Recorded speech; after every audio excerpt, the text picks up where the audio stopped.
Hello everyone, once again आपका स्वागत है यूबॉर्न एकेडमी में। जैसा कि हम पहले बता चुके हैं कि हम इस चैनल में कक्षा 6 से कक्षा 10 तक की साइंस को पूरी तरह डिकोड करेंगे। क्लास 10th के अंतर्गत आज से हम chapter number 5 periodic classification of elements तत्वों का आवर्त वर्गीकरण को शुरू करने जा रहे हैं। जिसने अभी तक हमारे चैनल को सब्सक्राइब नहीं किया वो सब्सक्राइब कर लें ताकि हम पूरे वीडियो आपको देते रहें। चलिए शुरू करते हैं। पीरियोडिक क्लासिफिकेशन ऑफ एलिमेंट्स तत्वों का आवर्त वर्गीकरण पार्ट 1।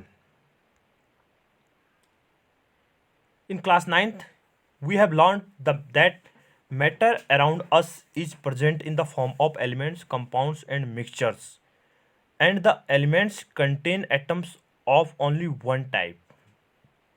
हमने क्लास 9th के अंतर्गत in class 9th we have learned that matter around us is present in the form of element, compound, and mixture. ठीक है, हमने क्लास 9th के अंतर्गत यह स्टडी किया था, यह सीखा था कि हमारे आसपास जो भी पदार्थ रहते हैं वो किस फॉर्म में रहेंगे, या तो तत्व होगा या मिश्रण या यौगिक के रूप में उपस्थित रहते हैं। And the elements contain atoms of only one type. और हमने यह भी देखा कि तत्व एक ही प्रकार के परमाणु से मिलकर बने हुए होते हैं। ठीक है, क्या हमने element contains atoms of only one type. ठीक है, जो तत्व होंगे वो एक ही तरह के परमाणु से मिलकर बने हुए रहेंगे। इस चीज़ को याद रखिए, बहुत ज़्यादा इंपॉर्टेंट स्टेटमेंट है। ठीक है, element contains atoms of only one type, यानी जो भी तत्व होंगे उसमें केवल एक ही तरह के परमाणु उपस्थित होंगे। Do you know how many elements are known till date? क्या आप जानते हैं कि आज तक कितने तत्वों का पता चल चुका है? ठीक है, आपने पीरियोडिक टेबल के बारे में पढ़ा होगा, आवर्त सारणी के बारे में, तो उसमें डिफरेंट जो एलिमेंट है उनको टेबुलर फॉर्म में अरेंज किया गया है। तो वहाँ पर आपने आज नोन एलिमेंट के बारे में आप जानते हैं या नहीं जानते, तो आपसे क्वेश्चन पूछा गया है। At present 114 elements are known to us. वर्तमान में या आज हम 114 तत्वों की जानकारी प्राप्त है। देखो यहाँ पर 114 है, 114 जब ये एनसीईआरटी प्रिंट होगी तो 114 होगा उसमें, बट फिलहाल अभी 118 एलिमेंट को डिस्कवर किया जा चुका है। पीरियोडिक टेबल में 118 एलिमेंट हैं, नोन एलिमेंट हैं, जिनके सिंबल वहाँ पर असाइन किए गए हैं। ठीक है, उनके तत्वों के जो संकेत हैं वहाँ पर लिखे गए हैं। तो यहाँ पर जब एनसीईआरटी प्रिंट होगी तो उसमें 114 एलिमेंट होंगे, बट करंटली कितने हैं? 118। तो पीरियोडिक टेबल पूरी की पूरी भर चुकी है। Around the year 1800 only 31 elements were known. 1800 के आसपास लगभग कितने 30 तत्वों का पता था, 30 तत्वों के बारे में हमें पता था। All these had seemingly different properties. ठीक है, इन सब की जो गुणधर्म होंगे, ठीक है, जो 30 तत्व पाए गए थे, तो इन सभी तत्वों के संभवतः जो विशेषताएं क्या थी, अपने आप में डिफरेंट थी। एक दूसरे से विशेषताएं क्या थी? Different, similarly. ठीक है, तो इनकी सिमिलरिटी डिसिमिलरिटी इसमें पॉसिबल थी। As different elements were being discovered, scientist gathered more and more information about the properties of these elements. ठीक है, क्या कह रहे हैं हम? As different elements were being discovered, जैसे जैसे विभिन्न तत्वों की खोज हो रही थी। ठीक है, हमने कहा ना कि ऐसे है 31 तत्व थे उस समय 1800 के आसपास, आज कितने 118 तत्व हैं। तो ऐसा तो होगा नहीं कि एक ही दिन में सारे तत्व खोज लिए गए होंगे। तो धीरे धीरे विज्ञान क्या होता है, धीरे धीरे तथ्यों पर आधारित है, तो धीरे धीरे उनकी खोज आगे बढ़ती रहती है। तो जैसे जैसे विभिन्न तत्वों की खोज हो रही थी, scientist gathered more and more information about the properties of these elements. ठीक है, तो वैज्ञानिक क्या करते हैं, इन तत्वों के गुणधर्मों के बारे में, जो ये तत्व जो भी डिस्कवर हो रहे थे, तो उनके गुणधर्म के बारे में अधिक से अधिक जानकारी कलेक्ट कर रहे थे, एकत्र कर रहे थे। They found it difficult to organise that all was known about the elements. उन्हें तत्वों की इन जानकारी को व्यवस्थित करना बड़ा ही कठिन लगा।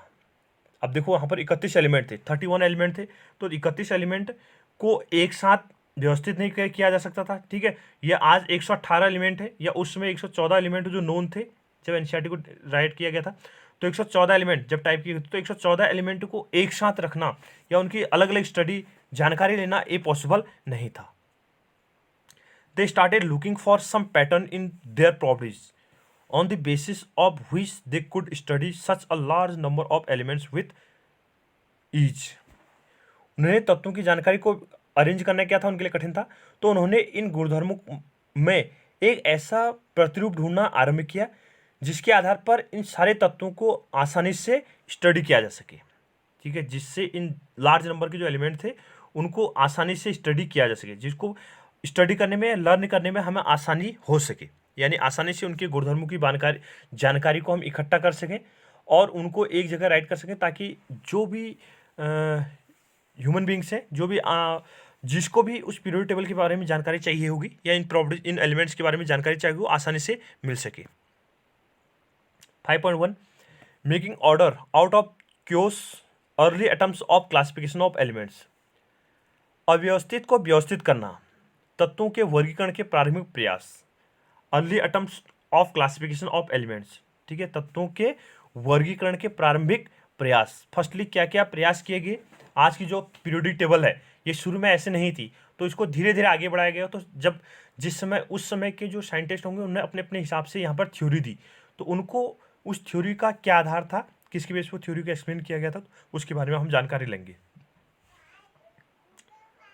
We have been learning how various things or living beings can be classified on the basis of their properties. हमने पढ़ा कि कैसे विभिन्न वस्तुओं एवं प्राणियों को उनके गुणधर्म के आधार पर वर्गीकृत किया जा सकता है। क्या कहा हमने? We have been learning how various things or living beings can be classified on the basis of their properties. यानी जो भी लिविंग थिंग्स हैं तो उनके गुणधर्मों के आधार पर कैसे उनको वर्गीकृत किया जा सकता है, क्लासीफाई किया जा सकता है। Even in other situations, we come across instances of organization based on some properties. अन्य स्थितियों में भी हमें गुणधर्मों के आधार पर व्यवस्थित होने के कुछ उदाहरण मिलते हैं। Even the situation, other situation we come across instances of organization based on some properties. For example, in a shop, soaps are kept together at one place while biscuits are kept together elsewhere. हमने दुकानों में भी देखते हैं कि जैसे साबुन होगा तो साबुन को एक जगह रखा जाता है, सारे साबुन को एक जगह रखा जाता है, और जो बिस्किट होंगे उनको किसी दूसरे स्थान पर रखा जाता है। दाल होगी तो उसको किसी तीसरे स्थान पर, ठीक है। ऐसे टॉफ़ी होंगी तो उनको किसी स्थान पर। तो एक तरीका, जैसे बिस्किट को एक जगह, सोप को एक जगह, ठीक है, टॉफ़ीज़ को एक जगह, तो इस ढंग से वहाँ पर अरेंजमेंट किया जाता है। उसमें से भी जैसे हमारे पास क्या थे, सोप्स थे, साबुन थे, तो हमने कहा कि साबुन को हमने एक जगह रख दिया। उस एक जगह साबुन में भी अलग अलग वैरायटी होती है, तो उसको हम अलग अलग तरीके से, मतलब एक जगह, जैसे डिटॉल साबुन है तो उसको एक जगह रख दिया, रेन है तो उसको एक जगह रख दिया, ठीक है, लाइबॉय है तो लाइबॉय को हमने एक जगह, लक्स है तो उसको किसी दूसरी जगह। तो इस ढंग से हम क्या कर सकते हैं, एक अरेंजमेंट कर देते हैं। Even among soaps, bathing soaps are stacked separately from washing soaps, ठीक है, ये मैंने पहले बता चुका हूँ कि जो बाथिंग सोप होगा उसको हम अलग रख देंगे, जबकि जो वॉशिंग सोप, धोने वाले कपड़े धोने वाला साबुन होगा उसको हम अलग जगह रख सकते हैं। पहले तो हमने एक लार्ज क्लासिफिकेशन किया कि साबुन को एक जगह रख दिया, उसके बाद भी हमने नहाने वाले साबुन को अलग रख दिया और कपड़े धोने वाले साबुन को अलग रख दिया। उसके बाद भी हमने नहाने वाले साबुन की जो अलग अलग वैरायटी थी उनको किसी दूसरे स्थान पर रख दिया, और दूसरा जो पार्ट था, ठीक है, कपड़े धोने वाले जो साबुन थे उनको हमने किसी दूसरे स्थान पर प्लेस कर दिया। तो ये क्या था, हमारे पास आसानी से हम इसको अरेंजमेंट को पॉसिबल कर सकते हैं, जिससे क्या होगा, हमें पढ़ने में आसानी होगी। Similarly, scientists made several attempts to classify elements according to their properties and obtain an orderly arrangement out of chaos. ठीक है, जिस तरह हमने क्या कहा, साबुन को हमने एक जगह रख दिया, बिस्कुट को एक जगह रख दिया, तो उसी तरीके से वैज्ञानिकों ने भी जो अलग अलग तत्व थे उनके गुणधर्मों के आधार पर वर्गीकृत करना स्टार्ट कर दिया। ठीक है, वर्गीकृत करने के प्रयास किए ताकि अव्यवस्थित को व्यवस्थित किया जा सके, जो क्योस हो रहा है, ठीक है, उस क्योस से बचा जा सके, और हम उनका एक अरेंजमेंट अपने तरीके से अरेंजमेंट कर सकें ताकि हम आसानी से उसको स्टडी कर सकें। The earliest attempts to classify the elements resulted in the grouping the non elements as metal and non metals. सबसे पहले ज्ञात तत्वों को धातु एवं अधातु में वर्गीकृत किया गया। उस समय के जो नॉन एलिमेंट्स थे, ठीक है, उनको दो तरीके से क्लासीफाई किया गया, ठीक है, मेटल्स एंड नॉन मेटल्स, धातु और अधातु में उनको विभाजित किया गया। Later, further classification were tried out as our knowledge of elements and their properties increased. क्या हमने जैसे जैसे तत्वों एवं उनके गुणधर्मों के बारे में हमें पता चलते गया, हमारा नॉलेज बढ़ते गया, वैसे ही हमने उनको वर्गीकृत करना भी स्टार्ट कर दिया। Later further classification were tried out as our knowledge of elements and their properties increase. जैसे उनके गुणधर्मों के बारे में क्या कहा हमने, जानकारी मिलती गई, तो उसी के हिसाब से हमने उनको व्यवस्थित करना है, उनके बारे में अरेंजमेंट करना स्टार्ट कर दिया। इनके अरेंजमेंट में देखो, हमने कहा कि साइंटिस्ट ने अलग अपने तरीके से अलग अलग तरीके से इनको व्यवस्थित किया। तो उस व्यवस्थित में सबसे पहले जो वैज्ञानिक का नाम आ रहा है वो हमारे पास है डुबेराइनर ट्राइड्स। ठीक है, डुबेराइनर ट्राइड्स या डुबेराइनर के त्रिक। इससे पहले भी हमारे देखो यहाँ 10th के सिलेबस में जितना हमें थ्योरी दी गई हम उसी को अध्ययन करेंगे, लेकिन आप हायर क्लास में जाओगे तो अलग अलग साइंटिस्टों के नाम और ज़्यादा पढ़ोगे। ठीक है, डीपली इनको स्टडी करोगे तो वहाँ पर और वैज्ञानिकों के नाम भी आपको दिए जाएंगे। यहाँ 10th के हिसाब से जो दिया गया सिलेबस उसी को हम डिस्कस करें। तो Dobereiner triads in the year 1817 Johann Wolfgang Dobereiner, क्या बोला हमने, वुल्फांग, एक जर्मन केमिस्ट थे।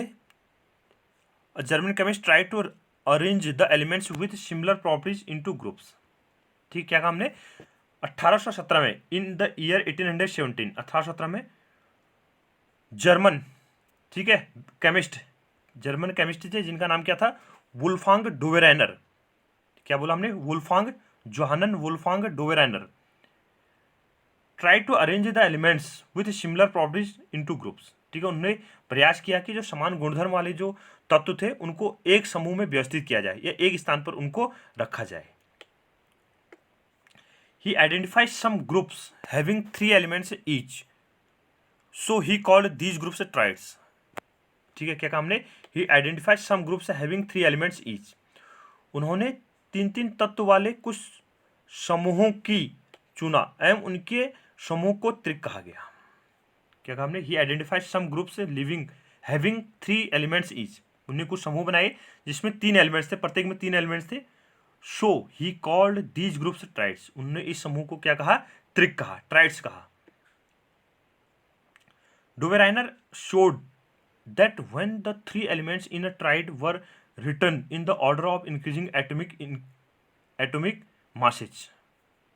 क्या कहा हमने, डुबेराइनर ने बताया कि त्रिक के 3 तत्वों को उनके परमाणु द्रव्यमान के आरोही क्रम में रखने पर, ठीक है, क्या कहा हमने, Duberainer showed that when the 3 elements in a triad were written in the order of increasing atomic masses, उसके बाद the atomic masses of the middle element as was roughly the average of the atomic masses of the other 2 elements।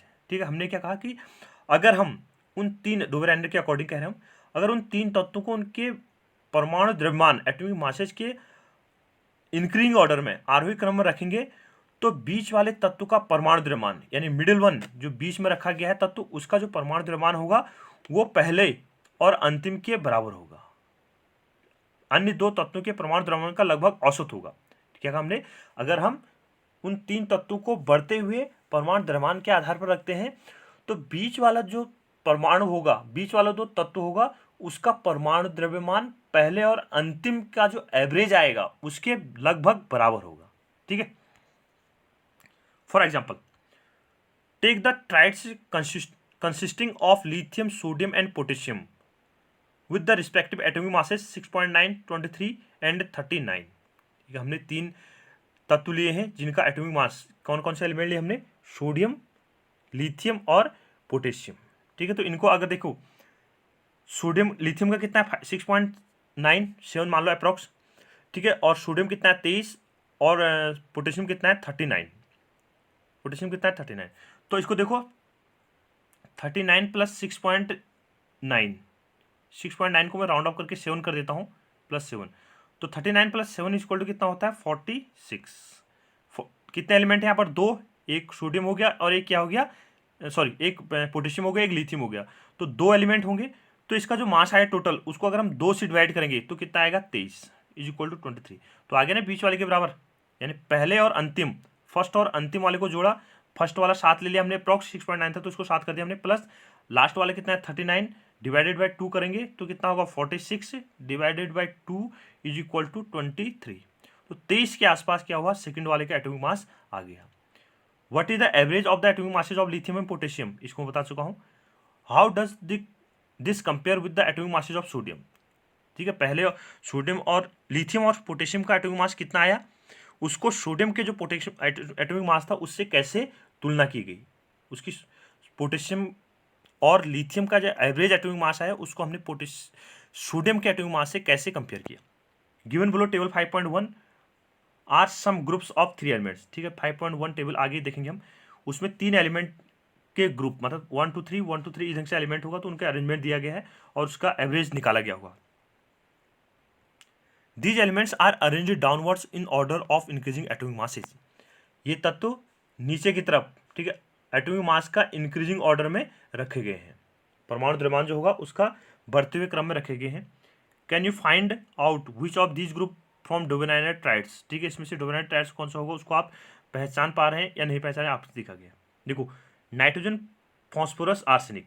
Nitrogen कितना है 14, atomic nitrogen का कितना है 14, phosphor का 31 और arsenic का 74.9। तो इसको हम निकालेंगे तो कैसे निकालेंगे, देखो 14 प्लस 74, 14 प्लस 74.9, 74.9 को मैं 80 कर दे रहा हूँ, राउंड ऑफ करके 80 कर दिया मैंने, डिवाइडेड बाय 2, तो कितना हो जाएगा ये 40, 94, 94 divided by 2 is equal to कितना आ जाएगा 47, 7 दूनी 14 तो 47।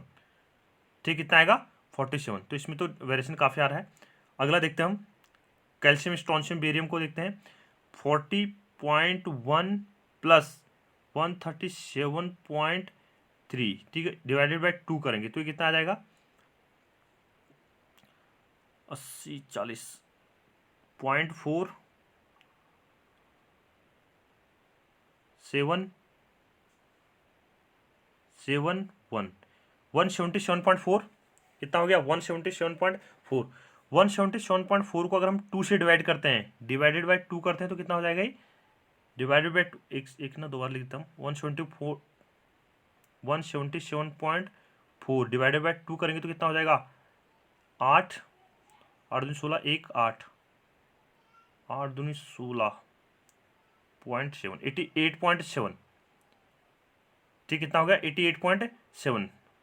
तो ये किसका लगभग देखो इसके आसपास है, 87.6 है, ये कितना 88.7 के आसपास आ रहा है। तो ये लगभग क्या है, इसका जो बीच वाला एटॉमिक मास है उसके बराबर है। ठीक है, तो इस ढंग से एटॉमिक मास कैलकुलेट किया जाए, तो वैसे इसको भी आप कैलकुलेट कर सकते हैं। तो ये डोबेराइनर के ट्रेड्स हैं, तो ये फॉलो नहीं हो रहा है जनरली, इसमें काफ़ी वेरिएशन आ रहा है, लेकिन इसमें और इसमें काफ़ी सिमिलरिटीज आ जाएगी। You will find that groups B and C from Dobereiner triads. ठीक है, आपने देखा कि जो ग्रुप सी और बी और सी है वो डोबेराइनर का ट्रिक है, डोबेराइनर ट्राइड्स है, क्योंकि यहाँ पर क्या हो रहा है, जो एटॉमिक मासेज है वो लगभग बीच वाले के, फर्स्ट और लास्ट का एटॉमिक मास अगर हम कैलकुलेट करें तो लगभग बीच वाले के बराबर आ रहा है। Dobereiner could identify only 3 triads from the elements known at that time. Dobereiner ने क्या किया, केवल 3 ट्रिक को ढूंढा था उस समय, जो नोन एलिमेंट थे उसमें जो खोजे गए तत्व थे, केवल कितना कहा था हमने 31 तत्व के आसपास थे उसमें खोजे गए, तो उनमें से केवल 3 ट्रिक ही इसने एक्सप्लेन किए थे, जो कि टेबल 3.2 में दिया गया है। Hence, this system of classification into triads was not found to be useful। देखो, आज उसके बाद तो थ्योरी आगे बढ़ गई, तो उस समय की जो ट्राइड्स थी, ठीक है, डोबेराइनर ट्राइड्स थी, वो आज के लिए उतनी ज़्यादा यूजफुल नहीं है। वो ट्राइड्स आज के लिए उतनी ज़्यादा यूजफुल नहीं है, क्योंकि हमारे पास क्या था, आज जो एटॉमिक जो पीरियोडिक टेबल है वो अलग तरीके से क्लासीफाई किया गया है। ठीक है, तो उस समय के जो नोन ट्राइड्स थे वो आज के लिए सक्सेसफुल नहीं है। तो टेबल 5.2 डोबेराइनर ट्राइड्स, क्या डोबेराइनर के क्या क्या ट्राइड्स थे उसको देखते हैं। लिथियम, सोडियम, पोटेशियम, एक ट्राइड्स ये था। कैल्शियम, स्ट्रोंशियम, बेरियम, दूसरा ट्राइड्स ये है। तीसरा ट्राइड्स है क्लोरीन, ब्रोमीन, आयोडीन। तो ये 3 ट्राइड्स डोबेराइनर ने दिए थे, जो कि उस समय जो नॉन एलिमेंट थे उसके हिसाब से फिट बैठे हुए थे। तो ये क्या थे, जो हमारे पास क्या थे, डोबेराइनर थे। ठीक है, तो डोबेराइनर का यहाँ पर जो ट्राइड था उसके बारे में दिया गया है। ठीक है, तो यहाँ पर हमने इसमें डोबेराइनर ट्राइड्स को डिस्कस किया। अगला जो चैप्टर आएगा उसमें हम न्यूलैंड का जो ऑक्टेव प्रिंसिपल है, न्यूलैंड का ऑक्टेव जो लॉ है उसको डिस्कस करेंगे। Thank you. वीडियो को लाइक कीजिए, शेयर कीजिए और सब्सक्राइब कीजिए।